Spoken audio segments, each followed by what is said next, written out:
ഞാൻ പോട്ടെ? Are you afraid of me? ഞാൻ പോയിട്ട് 2 days കഴിഞ്ഞ് വരാം കേട്ടോ. മഴ കാണാൻ പോവാ. ഉച്ചയ്ക്ക് നല്ല കിടിലൻ മഴയാണ് പുറത്ത്, കണ്ടോ?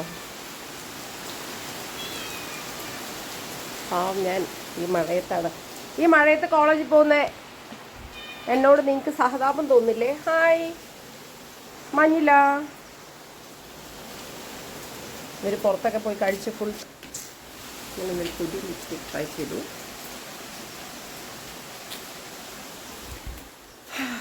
ഇന്ന് രാത്രിയാണ് എൻ്റെ അനിയച്ചാര് വരുന്നത്. അപ്പോൾ മറ്റന്നാളെ ബെൻസിൽ പോകും. ഞാൻ എത്ര കിലോമീറ്റർ വണ്ടി ഓടിച്ചു എനിക്കറിയില്ല. ഇന്ന് വീണ്ടും വൈകുന്നേരം വീട്ടിൽ പോവും. യവീനെയും കൂട്ടിയിട്ട് സ്കൂളിൽ നിന്ന് അങ്ങനെ നേരെ പോവുക ചെയ്യാം. ഇതാണ് ഞാൻ സ്ഥിരമായിട്ട് ഫോട്ടോ എടുക്കുന്നൊരു സ്ഥലം കേട്ടോ.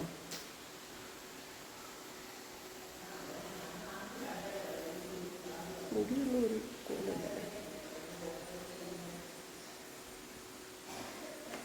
അങ്ങനെ വീണ്ടും എൻ്റെ വീട്ടിലേക്ക് പോവാണ്. കുറേ പണികൾ ചെയ്യാറുണ്ട്. വമ്പം മഴയാട്ടോ പുറത്ത്. ഉണ്ടോ? ഈ മഴയത്ത് വേണം പാവം ഞാൻ പോവാൻ. അയ്യോ, ഇവിടെ ഏട്ടൻ്റെ വൈഫ്, അതായത് സാജിൻ്റെ ഏട്ടൻ്റെ വൈഫ് ഓസ്ട്രേലിയയിൽ നിന്ന് വന്നിട്ടുണ്ട്. 12-ാം തീയതി ഉമ്മ ഓസ്ട്രേലിയയിലേക്ക് പോവുകയാണ്, സാജിൻ്റെ ഉമ്മ. അപ്പോൾ ഇതുവരെ ഇങ്ങോട്ട് വന്നിട്ടില്ല, കാരണം ഞങ്ങളിവിടെ ഇല്ലല്ലോ. ഞങ്ങൾ വന്നിട്ട് വേണം ഇത്തരം ഇങ്ങോട്ട് വിളിക്കാൻ. വെനസ്ഡേ വരും എന്നാണ് പ്രതീക്ഷിക്കുന്നത്. പക്ഷേ ഈ മഴയത്ത് വേണം ഞാൻ പോവാൻ. താര ചേച്ചി തന്ന ഓർക്കിഡൊക്കെ ഇവിടെ ഉണ്ട്. നല്ല അടിപൊളിയായിട്ട് വരുമെന്ന് പ്രതീക്ഷിക്കുന്നു. എൻ്റെ ചെടിയൊക്കെ ഇല്ലേ, മഴ ആയതുകൊണ്ട് ഞാൻ ഒന്നിനും തൊടുന്നില്ല, കാരണം ഓവർ വെള്ളമായി കഴിഞ്ഞതൊക്കെ ചാവും. അപ്പം ഞാനിങ്ങനെ ഒന്നും തൊടാതെ വെച്ചിരിക്കുക. ഇനി മഴ മാറിയിട്ടായിരിക്കും നമ്മൾ ഇവരിനൊക്കെ ഒന്ന് റെഡിയാക്കുന്നത്. എൻ്റെ ഗാർഡൻ ഇപ്പോൾ ശരിക്കും പറഞ്ഞാൽ കാടായി മാറിയിരിക്കുകയാണ്.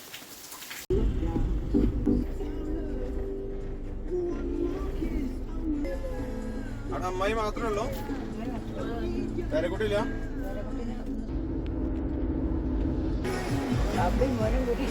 അനിയൻ വന്നിട്ട് ഞങ്ങൾ എല്ലാവരും കൂടി അമ്മായിയുടെ വീട്ടിൽ പോകാറ്. അമ്മായിയുടെ വീട്ടിൽ എൻസി വന്നപ്പോൾ പോയിട്ട്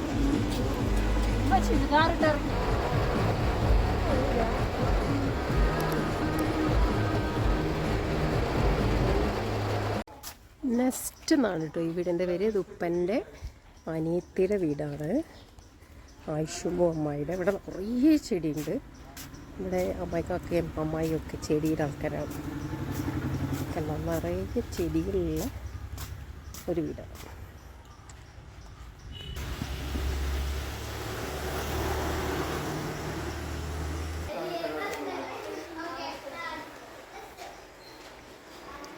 ഈ വീട്ടിൽ നിന്നാണ് ഞാൻ 10ാം ക്ലാസ് മൊത്തം പഠിക്കാൻ വേണ്ടി പോയിരുന്നത്. അന്നത്തെ എൻ്റെ ബെഡ്റൂമാണത്. ഞാനിവിടെ നിന്നാണ് ഉറങ്ങിയത്. അന്നത്തെ എൻ്റെ പഠനമുറിയാണത്. രാവിലെ 4 മണിക്ക് എണീറ്റിട്ട് ഞാനിവിടെ വരും. എന്നിട്ട് ഞാനിവിടെ ഇങ്ങനെ കിടന്നിട്ടാണ് പഠിക്കുക. അപ്പോൾ ഞാൻ ഉറങ്ങിയിരുന്നു. ആക്ച്വലി ഞാൻ ഉറക്കമായിരിക്കും. അപ്പോൾ അമ്മായി കിച്ചണിൽ നിന്ന് ഇങ്ങനെ നോക്കും ഞാൻ ഉറങ്ങണമെന്നോ. അതറിയാതിരിക്കാൻ വേണ്ടി ഞാൻ കാലിങ്ങനെ ആട്ടും. ഉറങ്ങാണ്, പക്ഷേ കാലാട്ടിക്കൊണ്ടിരിക്കും അമ്മായി എന്നെ വന്ന് എണീപ്പിക്കാതിരിക്കാൻ വേണ്ടി. അങ്ങനെയുള്ള പല കള്ളത്തരങ്ങളും എനിക്ക് അറിയാമായിരുന്നു.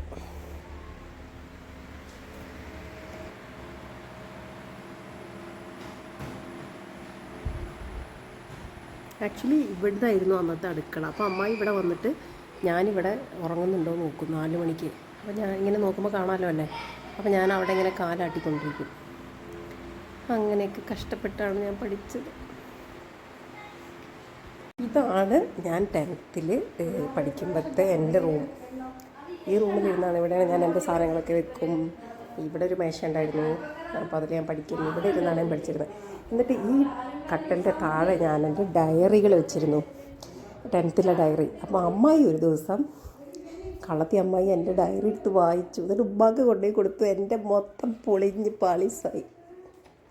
അമ്മായിനെ ഞാൻ കാണിക്കാം. അമ്മായി എവിടെ? ഇതാണ് എൻ്റെ അമ്മായി. അമ്മായി നിൽക്കി ഓടല്ലേ. ഉപ്പാൻ്റെ 2ാമത്തെ സിസ്റ്റർ.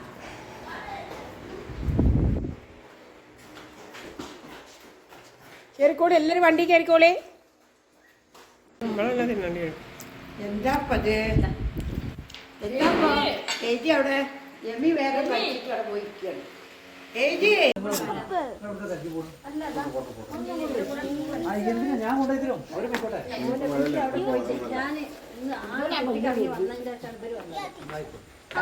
കുറവ്. Hi.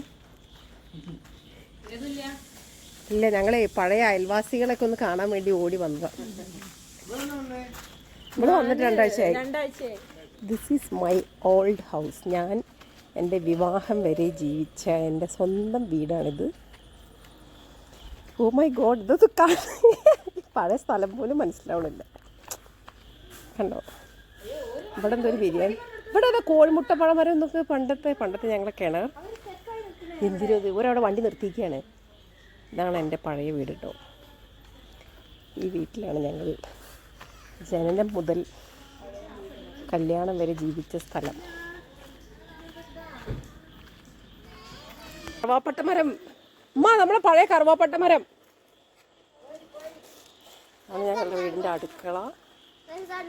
See, this is Silmami's and your Bensi's home. Our old home. Bensi's home.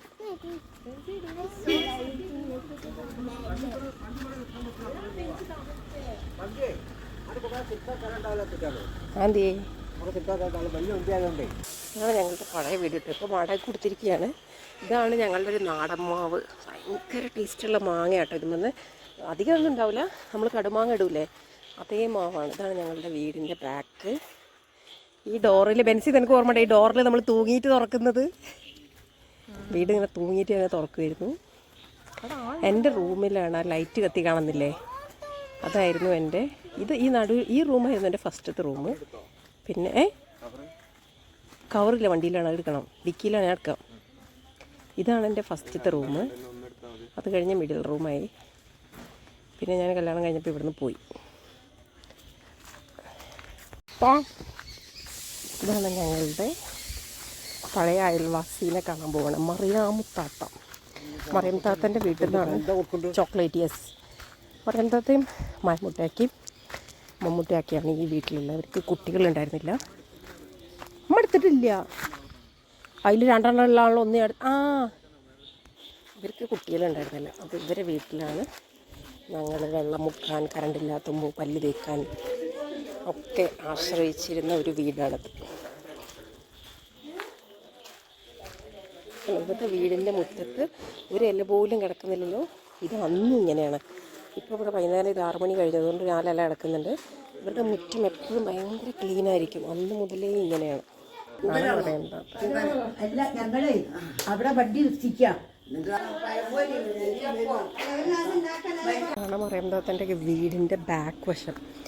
ഞങ്ങളിവിടെ വന്നിട്ട് ഇതാണ് അവരുടെ വീടിൻ്റെ ടോയ്ലറ്റ്, ബാത്റൂം. ഇവിടെ ഒരു കിണറുണ്ട്. ഈ ബാത്റൂമിൽ നിന്നാണ് വെള്ളം കോരുക. കണ്ടോ, ഒരു കിണറുണ്ട്. പക്ഷെ അതിങ്ങനെ കുട്ടികൾ ചാടാതിരിക്കാനുള്ളതുകൊണ്ട് ഇങ്ങനെ മറച്ച് വെച്ചിരിക്കുന്നത് കേട്ടോ. ഇരുട്ടായതുകൊണ്ട് ശരിക്കും കാണുന്നില്ല. അപ്പോൾ ഈ കിണറിൽ നിന്നാണ് നമ്മൾ വെള്ളമൊക്കെ മുക്കി കൊണ്ടുപോകാം. കാരണം കറണ്ട് ഇല്ലെങ്കിൽ നമുക്ക് വെള്ളം ഉണ്ടാവില്ല. ഞങ്ങളുടെ വീട്ടിലെ കിണറ്റിൽ നമുക്ക് വെള്ളം മുക്കാനുള്ള സംവിധാനം ഉണ്ടായിരുന്നില്ല, മോട്ടർ മാത്രമേ ഉണ്ടായിരുന്നുള്ളൂ.